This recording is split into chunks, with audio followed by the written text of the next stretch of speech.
Hi all, this is Nagarjuna. Welcome to my channel. ఇక్కడ ఒక చిన్న న్యూస్ పేపర్ క్లిప్పింగ్ తీసుకున్నానండి. హిందూ న్యూస్ పేపర్లో ఒక చిన్న న్యూస్ పేపర్ క్లిప్పింగ్ తీసుకున్నాను. దీన్ని చదివే ప్రయత్నం చేద్దాము. ఈ చదవడం ద్వారా మనము మన ప్రొనౌన్సియేషన్ స్కిల్స్, అలాగే గ్రామాటికల్ ఆస్పెక్ట్స్, వొకాబులరీ, మరలా దాన్ని ఇంగ్లీష్ టు ఇంగ్లీష్ కూడా ఎలా చెప్పాలనేది చూద్దామండి. Launch of free travel scheme today for differently abled. Launch of free travel. Launch. ఓకేనా, లాంచ్ కాదండి, లాంచ్. యాక్చువల్గా ఓ పలకాలి. Launch of free travel scheme today, TO DAY, today. ఎప్పుడైనా ఇంగ్లీష్లో ఏవైతో ఎండ్ అయితే ఏ అని చెప్తాం. ఎస్ఏవై సై, పిఏవై పై, ఎల్ఏవై లై, ఎంఏవై మై. అలా చూసినట్లయితే టుడే ఫర్ డిఫరెంట్లీ ఏబుల్డ్. ఓకేనా, డిఫరెంట్లీ ఏబుల్డ్ అంటే ఫిజికల్లీ ఛాలెంజ్డ్ అండి, ఫిజికల్లీ ఛాలెంజ్డ్. ఓకేనా, అంగవైకల్యం కలిగిన వాళ్ళకి ఫ్రీ ట్రావెల్ బస్ స్కీమ్ అనేది లాంచ్ చేస్తూ ఉన్నారటండి. రైట్ చూద్దాం. The government, it's not government, it's a government. The government has announced, the government has announced a major welfare initiative for the differently able persons under the Divyanga Shakti scheme. ఏంటండి, the government has announced do కాదు, టానండి, చూడాలి. announced.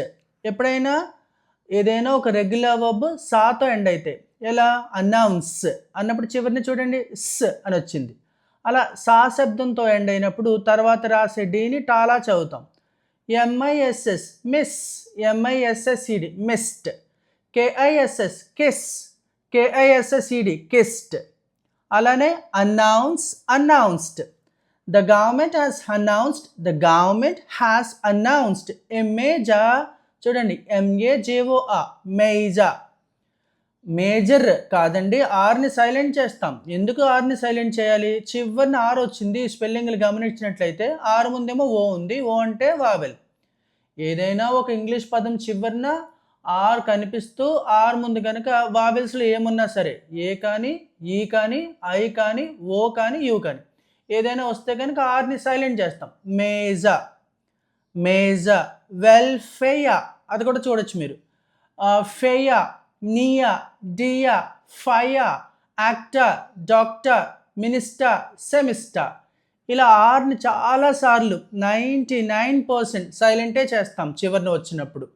ఆ మాదిరిగా చూసుకుంటే the government has announced a major welfare initiative for, F O R, for. It's not for, it's a for the differently abled persons under. చూడండి ఎలా చెప్తున్నానో, under కాదు, under the Divyang Shakti scheme, as part of which free travel will be provided.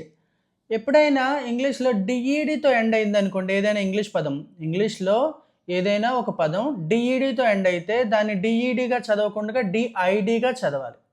ఏంటండి, ఇంగ్లీష్లో ఏదైనా ఒక పదం చివరిన ఆ పదానికి చివరినే డిఈడి అనే స్పెల్లింగ్ ఉంటే ఆ స్పెల్లింగ్ని డిఐడిగా చదవాలి. రాసేది డిఈడే రాస్తారు, కానీ చదివేది డిఐడిగా చదువుతారు. అలా చూసుకుంటే free travel will be provided in RTC buses across the state. ఓకేనా, ఈ స్కీమ్లో భాగంగా రాష్ట్ర వ్యాప్తంగా ఆర్టీసీ బస్సెస్లో ఫ్రీగా ట్రావెల్ చేయొచ్చు అంటండి ఈ డిఫరెంట్లీ ఏబుల్డ్. ఓకేనా, ఈ వైకల్యం కలిగిన వ్యక్తులంతా కూడా ఆర్టీసీ బస్సెస్లో, రాష్ట్ర వ్యాప్తంగా ఉన్న ఆర్టీసీ బస్సెస్లో ఫ్రీ ట్రావెల్ చేయొచ్చటండి. మళ్ళీ ఇంకొకసారి, the government has announced a major welfare initiative for the differently abled persons under the Divyanga Shakti scheme, as part of which free travel will be provided in RTC buses across the state. Chief Minister N. Chandrababu Naidu will launch the scheme in Amaravati on Wednesday. Chief Minister N. Chandrababu Naidu will launch the scheme in Amaravati on Wednesday. బుధవారం నాడు ముఖ్యమంత్రి అయినటువంటి చంద్రబాబు నాయుడు గారు ఈ స్కీమ్ని, ఈ పథకాన్ని అమరావతిలో ప్రారంభిస్తారంటండి. Wednesday కాదు, వెన్నస్డే కాదండి. ఇక్కడ డి సైలెంట్ లెటర్గా ఉంటుంది. వెడ్నెస్డే రాంగ్ అవుతుంది, అలాగే వెన్నస్డే కూడా రాంగ్ అవుతుంది. ఎలా చెప్పాలండి? వెన్స్డే చెప్పుకున్నాగా. ఏవై వస్తే ఏ అని మాదిరిగా చూసుకుంటే Wednesday. Chief minister N Chandrababu Naidu will launch the scheme in Amaravati on Wednesday. ముఖ్యమంత్రి చంద్రబాబు నాయుడు గారు ఈ పథకాన్ని బుధవారం నాడు అమరావతిలో ప్రారంభిస్తారటండి. While the MLAs will launch the scheme in their THEIR. చూడండి, THEIR ఎలా చెప్పాలి? దేయా. THERE ఎలా చెప్పాలి? That is also దేయా. THERE దేయా, THEIR దేయా. రెండు హోమోఫోన్స్ అండి. హోమోఫోన్స్ అంటే ఏంటి? ఇంగ్లీష్లో రెండు పదాలు ఉంటాయి, లేదా 3 కూడా ఉంటాయి. అవి ఎలా ఉంటాయి అంటే స్పెల్లింగ్స్ డిఫరెంట్గా ఉంటాయి. స్పెల్లింగ్స్ వేరువేరుగా ఉంటాయండి, కానీ అలాగే మీనింగ్స్ కూడా వేరువేరుగా ఉంటాయి, కానీ పలికేది ఒకేలా ఉంటుంది. ఎలా అండి? ఇక్కడ చూడండి, SON సన్, SUN సన్. ఈ స్పెల్లింగ్స్ వేరేనండి. SON అంటే ఒక అర్థము, SUN అంటే ఒక అర్థము. అర్థాలు వేరుగా ఉంటాయి, అలాగే స్పెల్లింగ్లు కూడా వేరుగా ఉంటాయి, కానీ ప్రొనౌన్సియేషన్ ఒక్కలాగే ఉంటుంది. ప్రొనౌన్సియేషన్ మాత్రం సేమ్ ఒకేలాగా ఉంటుంది. అలాంటి పదాలను ఏమంటాము? హోమోఫోన్స్ అంటాం. అలా చూసుకున్నప్పుడు ఇక్కడ THEIR దేయా, THERE దేయా, రెండు హోమోఫోన్స్ అనమాట అండి. రెండు ఒకేలాగా చెప్పాలి. Chief minister N Chandrababu Naidu will launch the scheme in Amaravati on Wednesday, while the MLAs will launch the scheme in their respective constituencies. ఏంటండి? వాళ్ళ రెస్పెక్టివ్ కాన్స్టిట్యుయెన్సీస్ అంటే ఏంటి? వాళ్ళ సంబంధిత నియోజకవర్గాల్లో వాళ్ళు ఆ ఎమ్మెల్యేలు చేస్తారంటండి. అమరావతిలోనేమో చీఫ్ మినిస్టర్ చంద్రబాబు నాయుడు గారు ప్రారంభిస్తారు. మిగిలిన కాన్స్టిట్యుయెన్సీ అంటే ఆయా ఎమ్మెల్యేస్ ప్రారంభిస్తారటండి ఈ స్కీమ్ని. నెక్స్ట్ అండి, ఆల్ పర్సన్స్, ALL ఓల్, యాక్చువల్గా ఆల్ కాదండి, ALL ఓల్, వాడాలో ఓ పలకాలి. All persons. అలానే ఏదైనా ఒక వర్డ్లో, ఏదైనా ఒక ఇంగ్లీష్ వర్డ్లో చివరిని ఎస్ వస్తే చాలాసార్లు ఎస్ని జాలాగే చెప్తామండి. అర్థం కాలేదండి? PERSON పర్సన్, PERSONS పర్సన్స్, అంతేగాని పర్సన్స్ కాదు. సా పలకమండి, జా పలుకుతాం. Brothers, sisters, papers, actors, doctors, phones. ఏంటండి రూల్? ఏంటండి? ఎస్ ఎండింగ్లో వచ్చినప్పుడు ఎస్ని ఎలా చెప్పాలి? జాలాగా చెప్పాలి. కిడ్స్, ఓకేనా? Kids. CHEIR chairs, tables, fans. అంటే ఏంటండి విషయం? చివరిని వచ్చిన ఎస్ని ఎప్పుడు జాలాగా చెప్పండి. Right. All persons with 40% or more, MORE ఎలా చదవాలండి? మోర్ అనక్కర్లే. Disability will be eligible for free travel in RTC services. చూడండి, ఇక్కడ చూడండి, సర్వీస్, SERVICE. ఆర్ కనిపిస్తోంది, ఆర్ ముందేమో వావెల్ ఉంది, అందుకని సర్వీస్ అనకుండా సర్వీస్. ఓకేనా? సర్వీస్. రైట్. మళ్ళీ ఇంకొకసారి, all persons with 40% or more disability will be eligible for free travel in RTC services including city, ordinary, metro express, Palle Velugu, ultra Palle Velugu and express buses. ఓకేనండి. 40% అంగవైకల్యం కలిగి 40% లేదా అంతకన్నా ఎక్కువ అంగవైకల్యం కలిగిన వాళ్ళు దీనికి అర్హులుగా ఉంటారంటండి. అలా ఈ 40 లేదా 40 కన్నా ఎక్కువ డిజబిలిటీ ఉన్నవాళ్ళు ఈ సర్వీసెస్ అండి. ఏంటంటే అవి services ordinary city bus, ordinary buses, metro express, పల్లె Velugu, ultra Palle Velugu and express buses వీటన్నిటిలోని కూడా ఫ్రీగా travel చేయొచ్చటండి. The free travel will be available in 7,264 buses. ఏంటండి the free travel will be available in 7,264. ఎలా చదువుతున్నాను చూడండి నెంబర్ కూడా 7,264 buses covering nearly NEA LY పెట్టాం కాబట్టి nearly 73% of the RTC fleet. ఓకేనా, ఈ బస్సులు ఎన్నండి 7,264 బస్సెస్లో ఈ ఫ్రీ ట్రావెల్ అనేది అవైలబుల్ అవుతుందంటండి. 73% ఆఫ్ ఆర్టీ బస్సెస్లో 73% ఆఫ్ ఆర్టీసీ బస్సెస్కి ఇది వర్తిస్తుంది. అంటే 100%లో 73% బస్సెస్లో వీళ్ళు ఫ్రీగా ట్రావెల్ చేయొచ్చంట. ఆ నెంబర్ ఎంతండి 7,264 బస్సెస్. రైట్, నెక్స్ట్ పారాగ్రాఫ్ చూద్దాం. The scheme also provides a 50% FARE, FARE ఛార్జీలు అంటాం కదా, దారి ఖర్చులు అంటాం. ఓకేనా, ఎక్కడికైనా పోవడానికి టికెట్ కోసం పెట్టే సొమ్ముని ఫెయా అంటారు ఇంగ్లీష్లో. ఓకేనా, right. The scheme also provides a 50% FARE concession to people accompanying differently abled passengers. ఇలా అంగవైకల్యంతో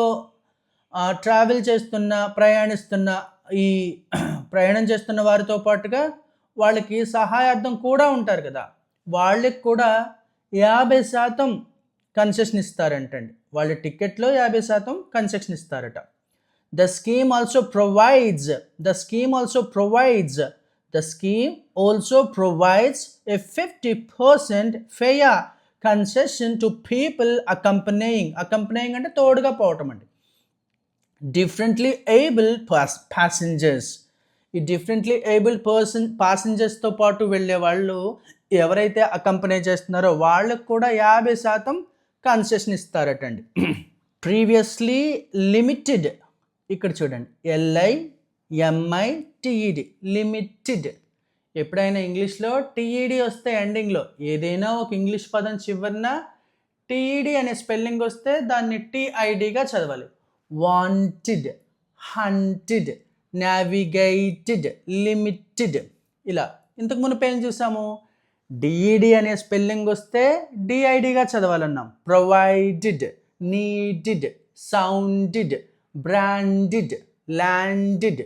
ఇక్కడేంటి టీఈడి అనే స్పెల్లింగ్ వస్తే టిఐడిగా చదవమంటున్నాం. హంటెడ్, నావిగేటెడ్ ఇలా చూసుకోవాలి. So previously limited to just 4 categories, FOUR, 4, just 4 categories. The scheme will now cover 21 categories of disabilities, including physical and mental disabilities, autism, neurological disorders, okay na, Parkinson disease, thalassemia, hemophilia and sickle cell disease. ఇంతకు మునుపు 4 కేటగిరీస్కే ఈ disabilities, 4 రకాల డిజబిలిటీస్కే అనుమతి ఉండేదట. ఇప్పుడు 21 చేశారటండి వాటిని. అందులో ఇవి కేటగిరీస్ చెప్పారు. ఏంటంటే అవి mental disabilities, autism, neurological disorders, Parkinson disease, thalassemia, అలాగే సికిల్ సెల్ డిసీజ్. ఇలా వీటన్నిటితో బాధపడుతున్న వాళ్ళు ఏవేవి ఈ కేటగిరీ అన్నీ ఎవరైతే the people who are suffering from with these and can get this benefit. Right, next అండి With this expansion, the number of beneficiaries is set to rise from about 2.05 lakh to 12.76 lakh, including the attendance. Attendance అంటే కూడా వస్తున్నారు కదా వాళ్ళతో కలుపుకొని ఈ ఏదైతే ఈ కేటగిరీని పెంచారు కదా, 21 కేటగిరీస్ పెంచారు కదా, దాని యొక్క ఎక్స్పాన్షన్తో 2.05 ల్యాక్ నుంచి 12.76 ల్యాక్కి పెరుగుతూ ఉందంటండి. With this expansion the number of beneficiaries, లబ్ధిదారుల సంఖ్య 2.05 నుంచి 12.76 ల్యాక్కి పెరుగుతూ ఉందంటండి. ఎవరితో కలుపుకుని? ఇంక్లూడింగ్ అటెండెన్స్, కూడా వచ్చే వాళ్ళని అటెండెన్స్ అంటాం. రైట్. ద గవర్నమెంట్, చూడండి next paragraph, the government will BEAR ఎలా చదవాలండి? పెట్టుకోవడం అంటే సొమ్ములు పెట్టుకోవడం. ఓకేనా? సినిమాకి పోతున్నామండి, మన దగ్గర డబ్బులు లేవు, నువ్వు పెట్టుకోరా అని అంటాం. అలాంటి సందర్భంలో అలాగే బేయాకి మరొక అర్థము సహించడం. ఓకేనా? తట్టుకోవడం, భరించడం. ఓకేనా? ఐ కాంట్ బేయా ద హీట్, నేను ఈ హీట్ని తట్టుకోలేను. ఓకేనా? బేయా అంటే అది అర్థం, 2 రకాల అర్థాలు ఇక్కడ. Right. The government will bear భరిస్తుందంటండి. The government will bear an annual financial burden of 207 crore to implement the scheme. ఏంటండి? ఈ ప్రభుత్వం ఈ స్కీమ్ ద్వారాగా ఈ స్కీమ్ని ఇంప్లిమెంట్ చేయడం కోసము, ఓకేనా, ఆచరణలో పెట్టడం కోసం ప్రభుత్వము ఈ స్కీమ్ని ఆచరణలో పెట్టేందుకు గాను 207 కోట్ల రూపాయలు బేర్ చేస్తుందటండి. మళ్ళీ ఇంకోసారి చూద్దాం. The government will bear an annual financial burden of 207 crore to implement this scheme. ఈ స్కీమ్ని ఇంప్లిమెంట్ చేసేందుకు గాను, ఆచరణలో పెట్టేందుకు గాను ప్రభుత్వం ప్రతి ఏటా 207 కోట్ల రూపాయలను భరించాల్సి ఉంటుందంటండి. రైట్. డిజిటల్ పాసెస్, చూడండి, digital passes with QR codes will be issued through మన మిత్ర WhatsApp governance platform and RTC mobile app, eliminating the need for physical certificates, said a release on Tuesday. నేరుగా వెళ్ళాల్సిన పని లేకుండా ఈ యాప్స్ ఉన్నాయంటండి, గవర్నమెంట్ ప్లాట్ఫామ్స్, అంటే మన మిత్ర వాట్సాప్ గవర్నెన్స్ ప్లాట్ఫాము, అలానే ఆర్టీసీ మొబైల్ యాప్ ద్వారాగా ఈ డిజిటల్ పాసెస్ అనేవి విత్ QR కోడ్తో ఇష్యూ చేయబడతాయంటండి. డిజిటల్ పాసెస్ అనేవి ఈ డిజిటల్ పాసెస్ QR కోడ్తో ఇష్యూ చేయబడతాయట. ఎక్కడండి అది? మన మిత్ర వాట్సాప్ యాప్, అలానే ఆర్టీసీ మొబైల్ యాప్ ద్వారాగా. గతంలో అయితే నేరుగా వెళ్ళాల్సి ఉండేదంటండి. ఇలా మనము పేపర్ చదువుతున్నాము అంటే కనుక ఫస్ట్ ఆఫ్ ఆల్ స్టార్టింగ్ ఎలా పలకాలి, ఎండింగ్లో సైలెంట్స్ ఎలా చేయాలి, ఎక్కడ ఇంటోనేషన్ చూపించాలి, ఎక్కడ తగ్గించి పలకాలి, ఓకేనా, సెంటెన్సెస్ వైజ్ ఎలా చదవాలి, అందులో పాస్ట్ ఏంటి, ప్రజెంట్ ఏంటి, ఇలా అన్ని రకాలుగా చూసుకుని చదువుతుంటూ అది చదివిన దాన్ని మరలా ఇంగ్లీష్ టు ఇంగ్లీష్ కూడా చెప్పాల్సిన అవసరం ఉంటుందండి. ఆ మాదిరిగా మనం చాలా బాగా ఇంప్రూవ్ చేసుకోవచ్చు. ఓకేనా? ఇక్కడ ఇదంతా చెప్పక్కర్లేదు, మీకు ఎంత గుర్తుంటే అంత చెప్తే సరిపోతుంది.